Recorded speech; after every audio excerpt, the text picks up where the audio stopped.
Hey, Pastor Steve Waldron, I hope you're having a great day or night in Jesus. Thank you so much for being with us. Do check out our other videos here on the channel. We're going to be looking today at strange planets. Now let's look at what's meant by that. We're using Dr. Walt Brown's book, In the Beginning. Great book. He's from MIT. PhD, taught at the Air Force War College. What he has to say, former atheist converted to creation, young Earth creation. So let's look what he says about strange planets. I think this is a great discussion starter.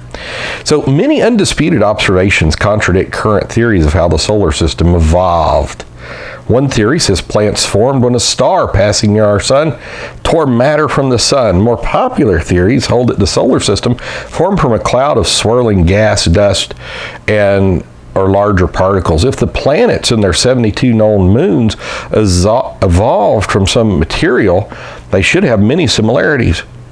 Now, after several decades of planetary exploration, this expectation is now recognized as false. So according to the evolutionary theories, backward spinning planets. All planets should spin in one direction, but Venus, Uranus, and Pluto rotate backwards. And yes, we're putting Pluto as a planet. Backwards orbits. All 72 moons in the solar system should orbit their planets in the same sense, but at least 8 have backward orbits.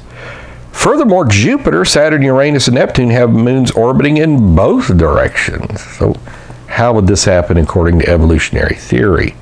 This is more in tune with intelligent design, as Isaac Newton showed in his great illustration to an atheist friend in the Kuiper disk there.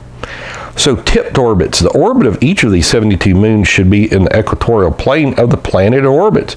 But many, including the Earth's moon, are in highly inclined orbits. They're not in the middle.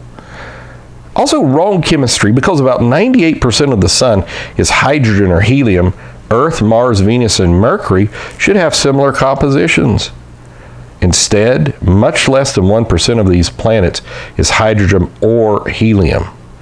Now let's look at angular momentum, which plays quite the role, not just in our solar system, in our universe, looking at things.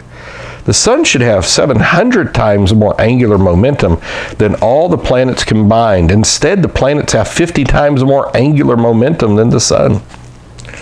So how do you explain these things from an evolutionary thought process? Now also, molten Earth. If Earth was formed by gravitational accretion, the infalling of meteoric bodies, heat released by these impacts would have made the entire Earth molten. Had Earth ever been molten, dense, non-reactive chemical elements such as gold would have sunk to Earth's core. Because gold is almost twice as dense as lead and is found at the Earth's surface, the entire Earth was never molten, as evolutionary theory, at least some of it would say.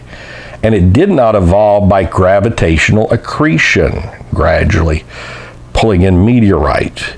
Meteorites contain much more of the element xenon than Earth's surface rocks relative to other noble inert gases such as helium, neon, and argon.